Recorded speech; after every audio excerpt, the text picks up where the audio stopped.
My name's Gia Deeton, and I'm the last reader, so sad. I'm a third-year mentee and a senior. I've been with my mentor for 3 years. Hi, Lindsay. And yeah, I'll be attending Stony Brook University in the fall.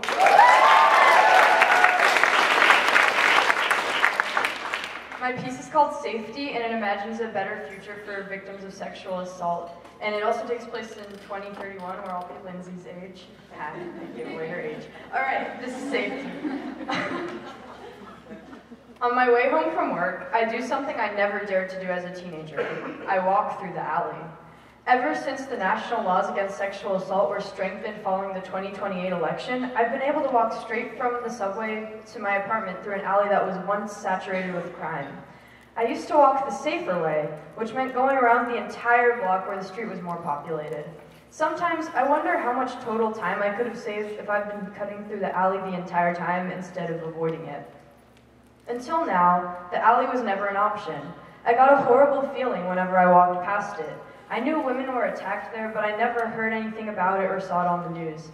Now, even in the most dangerous parts of New York City, there are emergency help stations on every street corner. When I was younger, I never would have imagined a world where it would be easier to report attackers than to keep it to yourself and live with the trauma.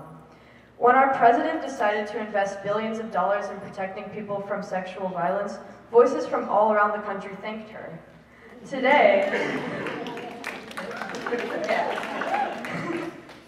Today, rape reports are dealt with immediately and no longer swept under the rug. Judges are no longer allowed to pull a Brock Turner and let rapists off the hook because they're privileged. Women and girls all over America finally feel like their lives are being taken seriously. Women are no longer being treated like disposable bodies that are just something to offer men. Boys in school are no longer taught that they can get away with dehumanizing girls through unintentionally sexist behavior. The leadership of our president is bringing our country in the right direction, even though a handful of people oppose her.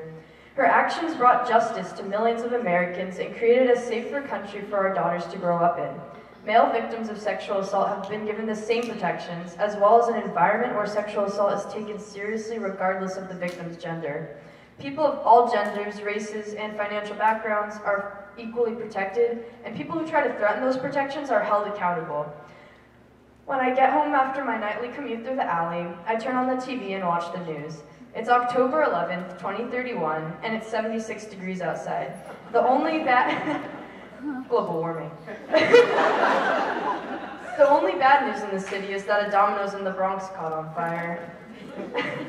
I wish I could go back and tell my 18-year-old self that she'd survived the dark ages of the he who shall not be named administration. Everything ended up improving when the country united against him. We came back stronger after he left office, and we knew as a nation that we'd never make the same mistake of electing a misogynistic leader again. We restored the equality that was lost, and we expanded it even more. If I could tell my teenage self one thing, I'd tell her not to give up on advocating for what she believes in. Her voice has the power to transform the world into a better place for women and girls. Thank you.